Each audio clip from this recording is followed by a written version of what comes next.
यह कहानी आपको रोने पर मजबूर कर देगी। एक दिन की बात है, आरोही सुबह पार्क में टहलते हुए जा रही थी। तभी उसे एक रोती हुई बच्ची मिली। आरोही ने उससे रोने का कारण पूछा तो लड़की ने बताया कि जिस गुड़िया से खेल रही थी वह इसी पार्क में कहीं खो गई है। आरोही ने उस बच्ची को उसकी गुड़िया ढूंढ लाने का आश्वासन दिया, जिससे वह बच्ची चुप हो गई।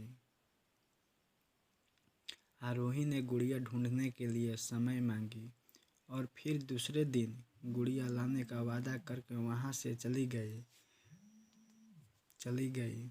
पर गुड़िया ना तो आरोही ने गुड़िया की तरफ से एक काल्पनिक पत्र उस बच्ची को लिखा, और जब वह बच्ची पार्क में गुड़िया पाने की आशा में आई तो आरोही ने वह पत्र उस बच्ची को पढ़कर सुनाया।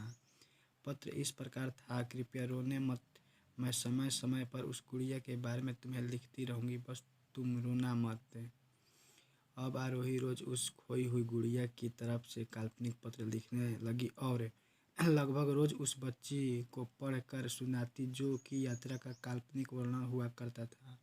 आरोही ने इस काल्पनिक लेकिन रोचक वर्णन ने उस बच्ची को रोने नहीं दिया। वह खुशी खुशी अपने गुड़िया को घूमकड़ी के किस्से सुनाने लगी। अब वह खुश रहने लगी। एक दिन जब काफ़ी कहानियाँ हो गई तो आरोही ने एक दूसरे गुड़िया उस बच्ची को ला कर दी। जाहिर ही वह गुड़िया बदली हुई थी। उस बच्ची को अपनी खोई हुई पुरानी गुड़िया जैसी नई लगी, तो वह आरोही की ओर देखने लगी। आरोही अनजान बनते हुए गुड़िया एक चिट को निकाल कर पढ़ने लगी। उसमें लिखा हुआ था, यह मैं ही हूँ, तुम्हारे वाली गुड़िया जो पार्क में खो गई थी। दुनिया भर की लंबी यात्रा की वजह से मैं थोड़ी बदल गई हूँ। बच्ची को इस गुड़िया और आरोही पर विश्वास हो गया। वह गुड़िया लेकर घर चली गई।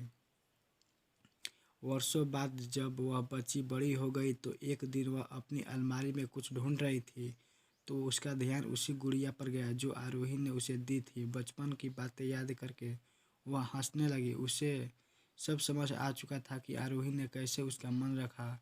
उसे उस गुड़िया पर फिर प्यार आने लगा। वह उसे बड़े गौर से देखने लगी।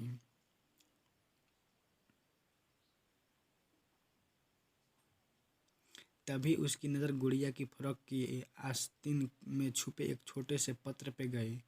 उसने बड़ी व्याकुलता से वह पत्र निकाला और पढ़ने लगी। पत्र में संक्षेप में यह लिखा हुआ था, हर वह चीज़ जिससे तुम प्यार करती हो कभी न कभी तुमसे खो जिएगी, और जो तुम्हारे पास होगी वही तुम्हारे लिए सच्चे रूप में बनी होगी। रूप भले भी भिन्न हो, पर प्यार एकदम खाली